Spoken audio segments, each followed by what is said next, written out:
Good morning, children. Sairam. So, welcome back to the last portion of this chapter number 7. That is part 3. The part 3 from chapter number 7, First Flight Glimpses of India.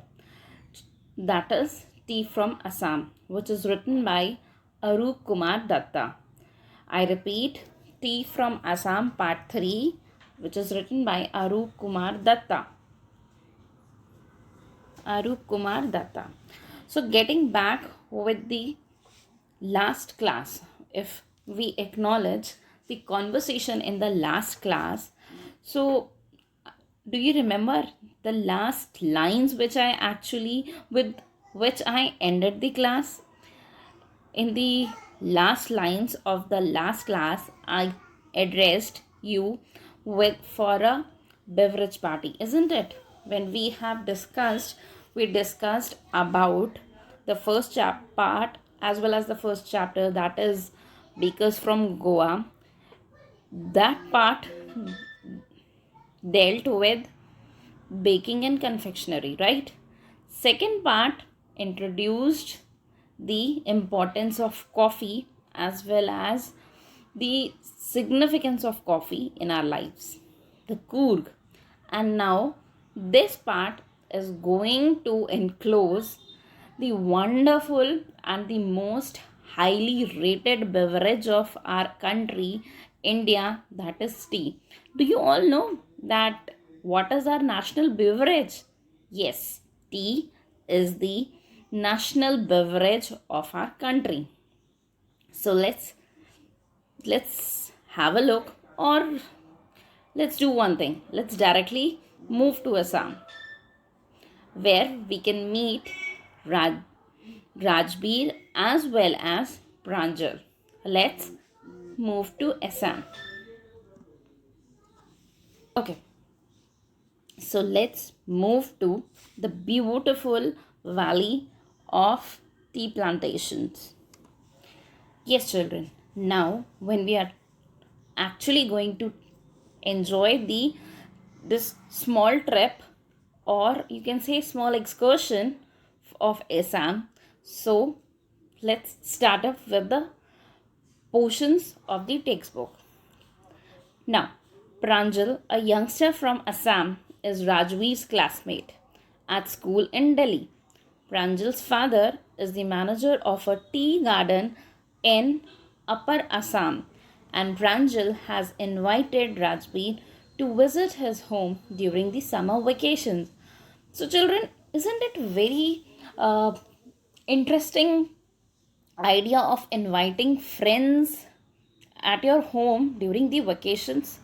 And I hope you all also like to invite your friends, despite of the fact that summer vacations are a major part and parcel of delivering full of excitement, fun and frolic. But let's see what Rajveer and Pranjal are going to discover. Chai garam, a vendor called out in a high pitched voice. Give us 2 cups, Pranjal said. They sipped the steaming hot liquid. Almost everyone in their compartment was drinking tea too. Do you know that over 80 crore cups of tea are drunk every day throughout the world? Rajveer said. Whew! Exclaimed Pranjal. Tea really is very popular. The train pulled out of station. Pranjal buried his nose in his detective book again. Rajveer too was an ardent fan of detective stories, but at the moment he was keener on looking at the beautiful scenery. It was green everywhere. Rajveer had never seen so much greenery before. Then the soft green paddy fields gave way to tea bushes. It was a magnificent view against the backdrop of densely wooded hills. A sea of tea bushes stretched as far as the eye could see, dwarfing the tiny Tea plants were tall, sturdy shade trees, and amidst the orderly rows of bushes, busily moved doll like figures. Now, what are doll like figures? In the distance was an ugly building with smoke billowing out of tall chimneys. Okay. Hey, a tea garden, Rajveer cried excitedly. Pranjal, who had been born and brought up on a plantation, did not share Rajveer's excitement. Oh, this is tea country now, he said. Assam has the largest concentration of plantations in the world. You will see enough gardens to last you a lifetime. I've been reading as much as I could about tea, Rajveer said. No one really knows who discovered tea, but there are many legends. What legends? Well, there's the one about the Chinese emperor who always boiled water before drinking it. One day, a few leaves of the twigs burning under the pot fell into the water, giving it a delicious flavor. It said they were tea leaves. Exactly. It said they were tea leaves. Tell me another, scoffed Pranjal. We have an Indian legend too. Bodhirama, an ancient Buddhist ascetic, cut off his eyelids because he felt sleepy during meditations. 10 tea plants grew out of his eyelids. The leaves of these plants, when put in hot water and drunk, banished sleep. Tea was first drunk in China. Rajveer added, as far as back as 2700 BC. In fact, words such as tea, chai, and chini are from Chinese. Tea came to Europe only in the 16th century and was drunk more as a medicine than as a beverage. The train clattered into Mariani Junction. The boys collected their luggage and pushed their way through the crowded platform. So, children, before moving ahead with the reading, I would like to put a pause and let's go back to the task. Now, the task is new words and difficult words.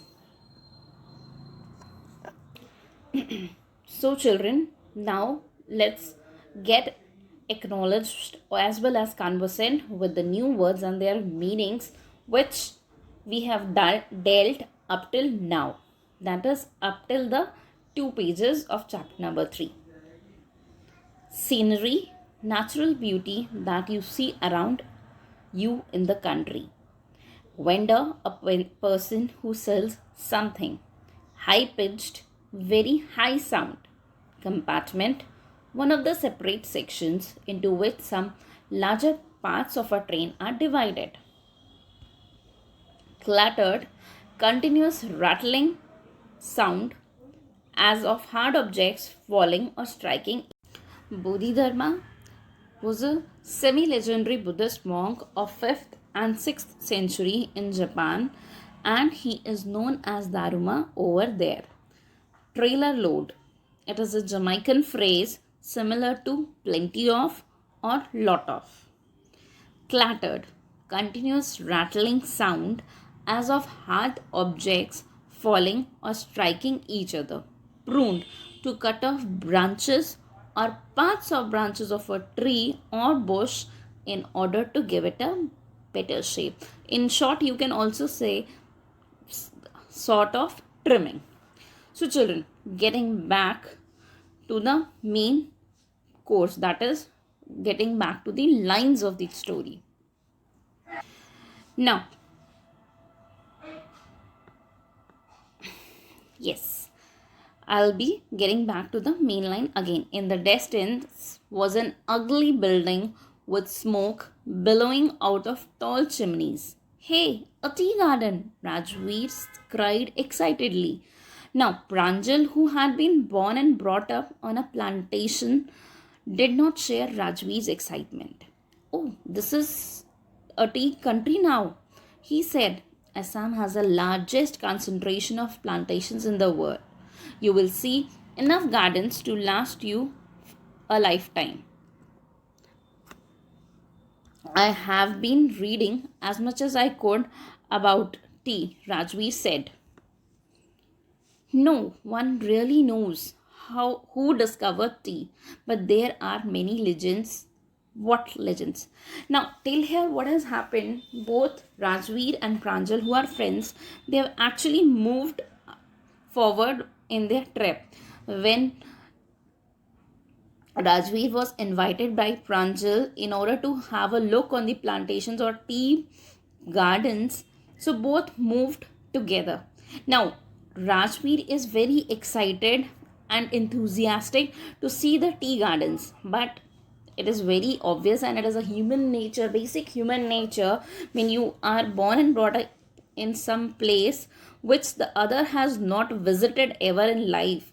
So the excitement, the, you can say, connotation to deal with the new place is less. That place is a normal place for you, but for the other person it becomes the most delightful event or discovery. Fine.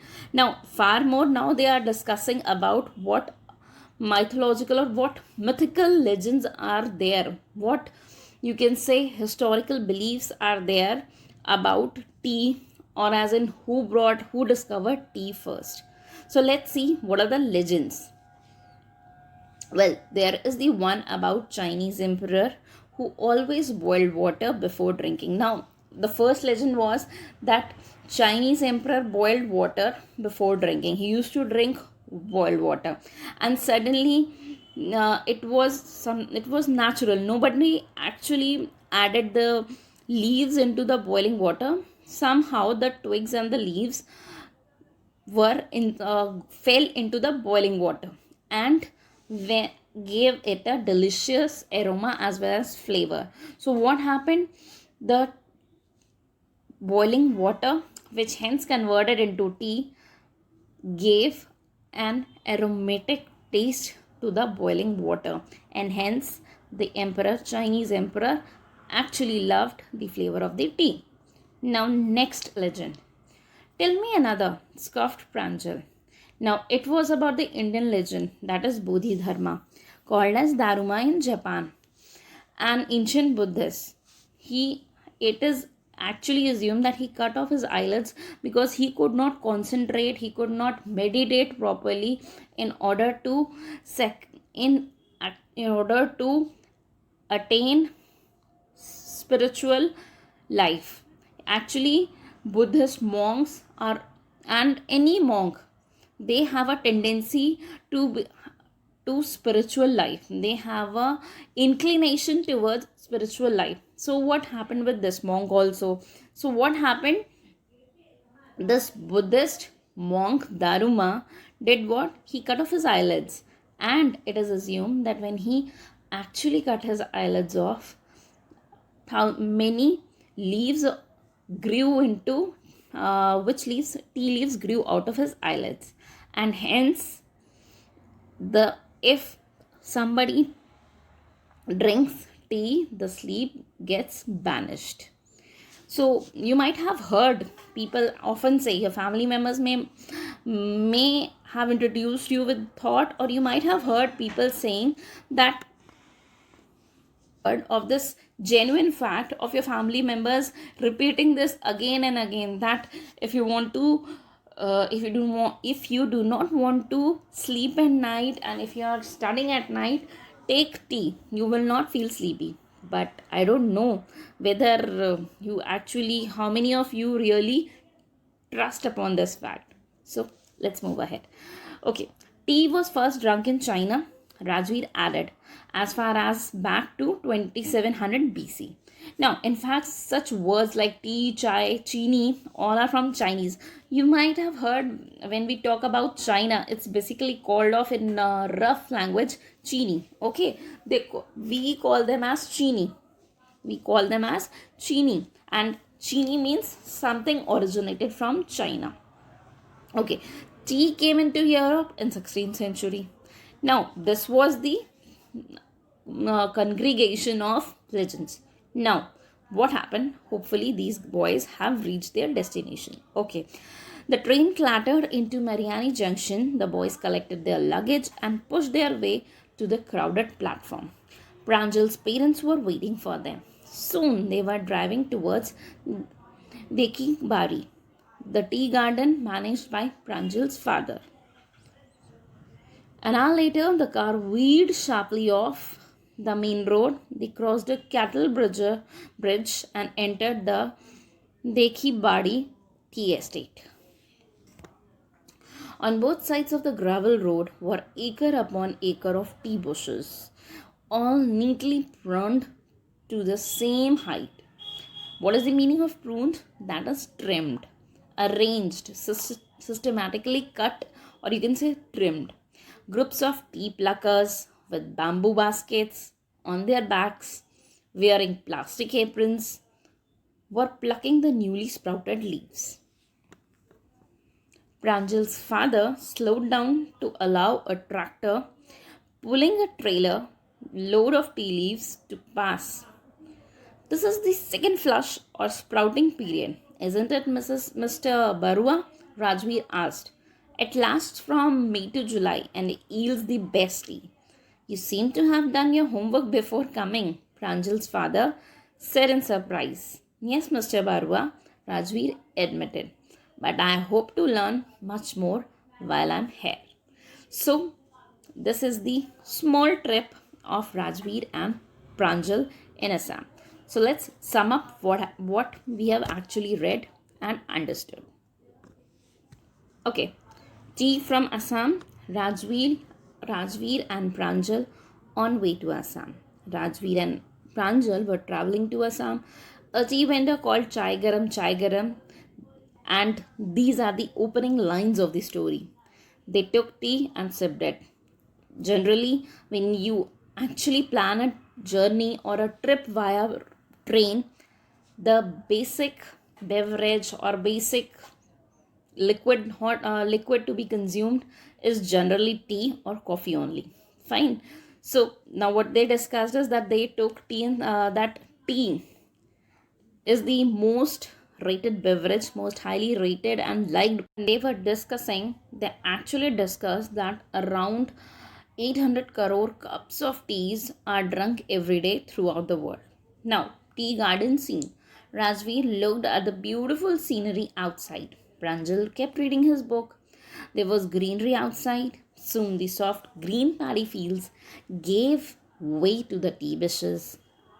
As it was, you can say, green everywhere, the tea bushes looked splendid in their way, and Rajveer was totally awestruck by gazing the scene out.